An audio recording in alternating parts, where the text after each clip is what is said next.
Masto.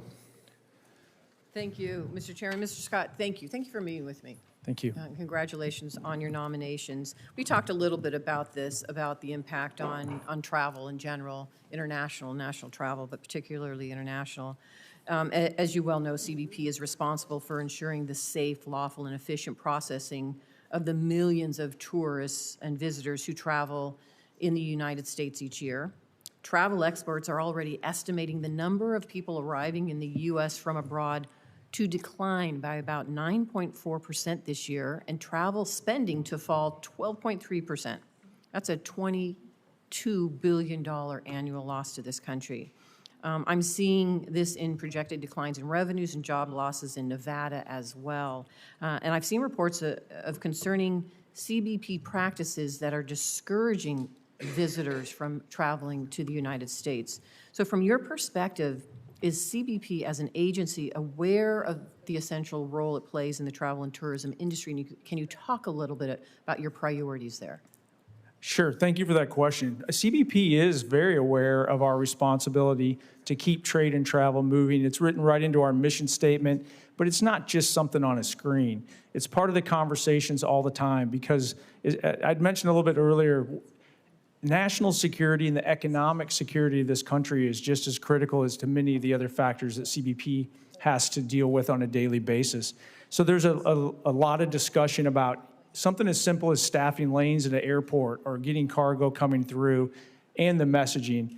I commit to you, one of the things I brought up over and over again within CBP, and if I'm confirmed, I will continue, is that we're literally the ambassadors of the world. That the CBP officers are the first people interact with from around the world, sometimes even U.S. citizens coming and going. It's the only real government officials they interact with. And that relationship also sets a tone. The professionalism, the honor, the dealing with people with respect, but making sure that we focus our efforts on the real threats, and we use things like global entry. We use things like Nexus and FAST to expedite the flow of people through the border that we've already identified the trusted travelers is not a threat, so we can speed up the rest of it.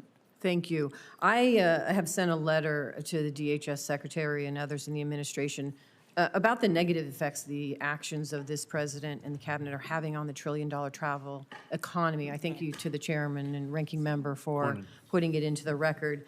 My ask of you is, can you commit to helping to address those concerns in that letter and getting a response, but also addressing the economy in general and the impact that tourism is having?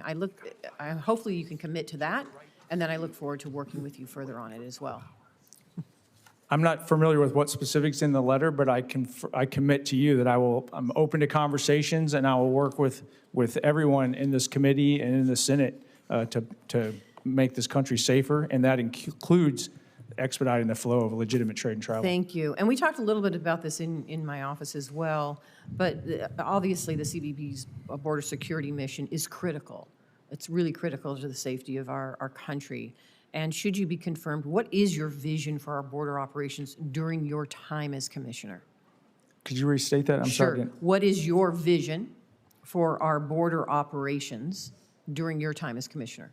Thank you for that question. My vision for border operations, and this is between the ports and at the ports of entry, is to make investments, strategic investments that actually buy time back for our officers and agents to do things that only a human being can do.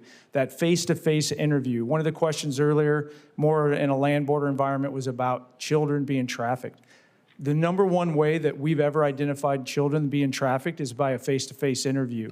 By slowing down the flow of illegal cross borders through technology, through NII at the ports of entry that actually get us to focus on the real threat vehicles, the trucks, that frees up the human being to do what only a human being can do. And I commit to you that if confirmed as commissioner, that's going to be one of my priorities for any investments, is we can tie that back to actually man hours, human being hours on things that only human beings can do. Thank you. I appreciate it. Thank you, Mr. Chairman. Thank you. Senator Warnock.